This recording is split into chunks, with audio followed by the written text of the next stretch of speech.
Great to have you in on a Monday. Top of next hour, Colin right, Colin wrong, and there's plenty of both. Joy Taylor is joining me. You've heard the term for years and years, this kid's a late bloomer, she's a late bloomer, he's a late bloomer. Sometimes that's a real thing. Other times it's just because young people don't have the support system. I talk about this all the time on the show as a dad. You put any kid in chaos, he's going to be a late bloomer because he's not going to be able to flourish at 15, 16, 17, 18, 19 if he goes home every day and there's chaos at home. Sometimes this works with NFL quarterbacks, but generally they don't get a second chance. What do you inherit out of college? Who's your coach? Who's your GM? I feel very bad for Josh Rosen. I know his mom, he's a good kid. He inherited a horrible offensive line in Arizona and defensive coach. Now he went to Miami, horrible line, defensive coach again. He's going to be a late bloomer at best. He's going to struggle early. Samm Darnold is not getting the love of Baker Mayfield, and he can't chug a beer or bite into a beer can like Baker Mayfield. But over the weekend, the Jets made a very big move to solve the primary weakness on their football roster. They were really bad at center. They had a backup starting. Ryan Khalil from Carolina, USC kid, came out of one-year retirement, not even really 1 year, a former Pro Bowler, and said, I want to play with Samm Darnold. Now, with the addition of the left guard they got from Oakland, the Pro Bowler, they now have a legitimate interior offensive line. For the record, that's what the Colts did last year to elevate Andrew Luck in the offense. They got really good at guard, not a sexy position. Center, guard, left tackles get all the help. This is a really good spot for Samm Darnold. Last year, as a rookie, he had a defensive coach. He had no running backs. He had a shaky offensive line on the interior. They didn't really have a top slot receiver, which is a growing, important position in the league. In the last 6 months, he now has an offensive coach in Adam Gase, what appears to be a legitimate GM in Joe Douglas, a star running back, a star slot receiver, 2 elite interior offensive linemen. They got the best player in the draft by most observers, Quinnen Williams, and a Pro Bowl middle linebacker, C.J. Mosley.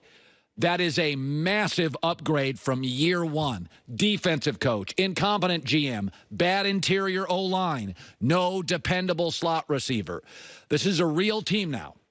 This is the safest bet in the league, doubling the wins. Are they a playoff team? I'll take New England in that division. Good luck in the wild card. Wild card in the AFC, Chargers or Chiefs, one of those two is getting it. So you're fighting for the second wild card. Houston's going to be in that mix. The Colts are going to be in that mix as well. Maybe it's Cleveland. Maybe it's Pittsburgh. Maybe it's Baltimore. But what you inherit in this league as a quarterback can absolutely define you. Josh Rosen is now on his second bad O-line, his second defensive coach, his second rebuild. Okay, you can't overcome that. Unless you're John Elway, you just can't overcome that. Darnold now, there's no excuses. Give him about 6 games with this offensive line. That's a real football team now. That's a real offensive line. Because the tackles, they're fine. Cleveland, by the way, their tackles aren't great. The tackles for the Jets are fine. The interior of the O-line was a mess. They solved it. Adam Gase beat Belichick twice. Winning record with Tannehill. Solved it offensively. By the way, that coach, Greg Williams, who everybody in Cleveland loved last year at the end of the year when Cleveland played well, Jets hired him to run their defense. So Ryan Khalil is now a Jet. He talked about why he chose New York. He's a big reason for me being here. I've been a fan of Samm since watching him at SC, and Samm and I know each other a little bit. We know... We've talked in passing in California here. And so, yeah, I got excited the opportunity to come and work with him. Very exciting.